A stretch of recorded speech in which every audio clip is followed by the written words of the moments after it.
Say it with me, everyone. Finally! After months upon months of rumors, we finally have confirmation of Super Smash Bros. Coming to the Nintendo Switch. Feels like it's been 3,000 years, but it's been only 2 since Smash 4 DLC finished. It's as if the veil of tension over the collective Smash community has finally lifted and been replaced by the fog of war as everyone prepares for battle all over again over which characters have the best chance of getting in. History repeating itself again, huh? But the reason we're here today is the trailer that set the internet ablaze like a giant burning Smash sigil above the horizon. What can we learn about this next installment, the newly arrived Inklings, and more? Let's take a look. And since I spent the entire week immediately following the Direct being too sick to work on this thing, we get to build off what everyone else has found so far. So let's start with the Squid Kids of the hour. The Inklings are the big new faces on the block and the closest thing to a lock we had far as newcomer options go. So it made a lot of sense having them be the ones to headline the trailer. We didn't get any actual gameplay because Nintendo and crew revel in teasing us all, but could anything from the trailer be hinting at what the Inklings will be like in Smash? Let's see. First off, the orange Inkling girl seems to be the default, and the blue Inkling boy is also here, meaning we're looking at a villager / Robin / etc. situation where the alternate costumes are half male, half female. If I had to guess, every alt will have its own distinct ink color for practical reasons, and I bet they'll sneak in the green and magenta Inklings from Splatoon 2 as well. But could each Inkling alt have their own hairstyles and fashion sense? We have no proof, but I wouldn't be surprised. Looking fresh is kind of a big deal for these guys. But can we tell anything about their moveset? Well, first of all, there's a lot of splattershot fire in the trailers, so projectile zoning is probably the name of the game here. My guess is we'll see some of their A moves involve cover fire of some kind. We don't see any other main weapons in use, but there is the possibility they could pull other weapon types out of hammer space for various attacks. Roll it for a dash attack, charge it for a quick scope forward smash, you get the idea.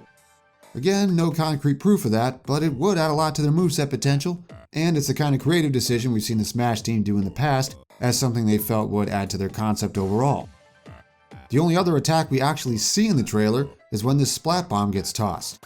So it looks like sub-weapons are a thing here, and I'm willing to bet this one's their neutral special. Toss it out, deal some damage with a delay, spread some ink around. Speaking of which, what of the ink itself? It wouldn't be the Inklings without it, and we see it used in the trailer for everything it can do in Splatoon. Covers territory, harms the other guy, even lets you speed around in squid form. Odds are the entire Inkling playstyle will be built around spreading this ink across stage surfaces and then using it to travel around faster. Maybe as a modified run when you're standing over ink? But it looks like you'll need to watch your resources because if this drained ammo tank means anything, they're also bringing that in as a mechanic too. I can understand wanting to make players conserve their firepower and back up and sit in their ink for a bit to regenerate it, but I can't help but worry they're making this moveset too complicated for new players. Well, maybe they found a way to keep it streamlined. So that's just about everything we can tell from the Inklings themselves.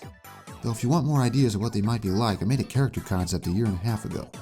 It's, dated though. Pre-Splatoon 2, even pre-Switch announcement. But what about everyone else who showed up in the trailer? The new recruit found herself met with a band of ominous onlookers set against the burning symbol in the sky. Way to traumatize her before she even gets in her first battle, guys. But more importantly, who all's standing there? Well, we've had the Smash fandom's finest trying to figure that out, and I think we got a pretty good idea of who it is thanks to Von Rose, whose name might ring a bell if you followed Smash 4 speculation. Basically, it's all a bunch of veterans. Seems to be no one new hiding in there. Though it is nice to see so many characters confirmed right from the get-go. We only got 2 close-ups though, and it's the exact 2 you'd expect, though Link's looking a little different. Seems like the hero of Twilight has passed the torch to the hero of the Wild. But that raises some interesting questions because, well, Breath of the Wild Link's toolset has some important differences from a lot of his predecessors. So what is he exactly? Well, considering it's all veterans standing there, he's probably not an entirely new character. Though if you're interested, I do have a character concept for that. So that likely narrows it down to 2 things. Is he an alt, or is Link getting a revamp? Well, the trailer doesn't give us any evidence toward either, and both present some interesting possibilities. If he's just an alt, or the new default for regular Link, it wouldn't make total sense seeing him whip out a claw shot or regular bombs, but it would open the door for more extensive alternate skins for other characters.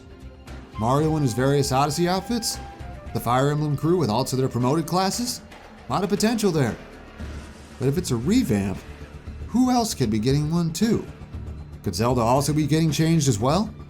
Dare I say it, could we see original Breath of the Wild inspired designs for Sheik and Ganondorf? And what of other characters that have had fans ask to see a retool of, like Samus? Well, for now, we got more questions than answers. But the way this trailer was presented raises one other big question, the biggest one on people's minds right now. Is this Smash game an enhanced port of Smash for Wii U, or something new? Well, honestly, at this point, I doubt it's just a port. The way they're handling this, playing this up, isn't anything like any enhanced ports we've seen so far. Look how they handled Captain Toad Treasure Tracker in the Direct. Clearly presented as a port, using the same logo and everything. But here though, there's no word on Smash Switch's exact nature, and the logo at the end is brand new. So it's probably not a port, but it may not necessarily be a completely brand new entry either. Based on word from Sakurai about his next project back in early 2016, for this to be entirely new, they'd have had to have finished Smash 4's DLC and then immediately scrapped almost all of it and started over mostly from scratch. After how intensive and stressful Smash 4's original dev cycle was, and with how well the Wii U version was still doing at the time despite the system's small install base, it would have made approximately 0 sense to toss out all that momentum and start over just for the sake of waving a little flag that says new game. So that's why what I think we're looking at here is something called an iterative sequel. Thanks to Artsy Omni for making me aware there was a term for that. Basically, it's when a sequel is built on top of its predecessor, using all of its original assets, code, and game engine as a baseline, and creating a new experience on top of it with enough content to be called a sequel.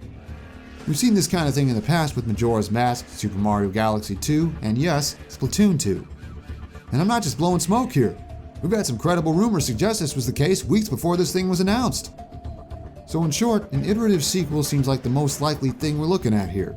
And from a developer standpoint, it makes the most sense, letting them roll out enough content for this to be called a new entry, but while saving time through using a blueprint and assets that already exist, so they can spend less time retreading ground and more time making new stuff.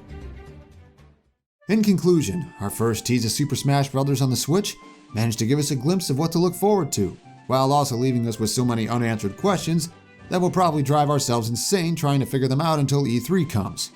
Or maybe a Smash Direct before then. Who knows? But damn is it nice to be talking about this again. For those of us who've gone through speculation of past Smash games, we're all a little older and wiser. And hopefully we can use that experience to lead by example and not get so tribal this time. Hey, stranger things have happened, right? As for my own thoughts, I'll be doing a roster video soon, hopefully. But here are the lion's share of the characters I think are worth keeping an eye on. First party, then guest fighters, and finally, notables reliant on the Smash ballot since I think we'll see another newcomer pulled from there. Keep in mind, the latter two groups are really tough to predict. I also have plans for other content going forward, both Smash themed and otherwise. Once we get Inkling gameplay, I want to take a look at their official moveset and do a compare and contrast with my old character concept for them. For fans of my Challenger Approaching series, I'm sure a few challengers will be approaching in the coming months, so look forward to more detailed character concepts in the style of the official ones. And I might also take a crack at predicting how a certain someone will get nerfed. Special thanks goes to Voyager for all the graphical help he's been giving me. Check his stuff out if you get the chance. And a huge thank you to my patrons for not giving up on me after all the time I spent out of commission. For anyone new or returning, I'd appreciate your patronage as well in my less than ideal situation. And so, until next time, I'll be right alongside you, anxiously awaiting more Smash news. And man, is it a relief to know that's a thing for sure again.